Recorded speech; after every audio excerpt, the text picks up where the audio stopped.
हो, धुळे जिल्ह्यात महात्मा गांधी आले होते. 12 फेब्रुवारी 1927 रोजी शिंदखेडा रेल्वे स्टेशनवर त्यांचे आगमन झाले. शिंदखेडा येथे रथगल्लीतील पोपटबाई शाह यांच्या घरी त्यांनी मुक्काम केला. सोबत कस्तुरबा देखील होत्या. शिंदखेडा शहरातील याच ठिकाणी त्यांनी सभा घेतली. तेव्हापासून या ठिकाणाला गांधी चौक म्हणून ओळखतो. वर्गणी गोळा करून त्यांना 500 रुपयाची थैली स्वातंत्र्य संग्रामासाठी आर्थिक मदत म्हणून देण्यात आली. दुसऱ्या दिवशी मालपूर येथे हातमाग कामाला निंबूड येथील चरखा कताईला भेट दिली आणि दोंडाईच्या येथे मुक्काम केला. सकाळी 9 वाजता सोनगीर येथे सभा झाली. कुसुंबा, अनिजापूर सारख्या गावांना भेट दिली. धुळे शहरातही सभा घेतली. नगरपालिकेकडून त्यांचा सत्कार करण्यात आला. 4000 रुपये वर्गणी म्हणून गोळा करून सुपूर्द करण्यात आली.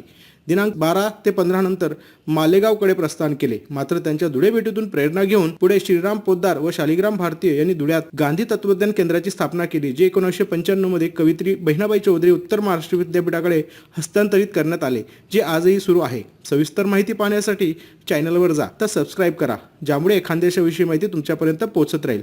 लाईक करायला विसरू नका.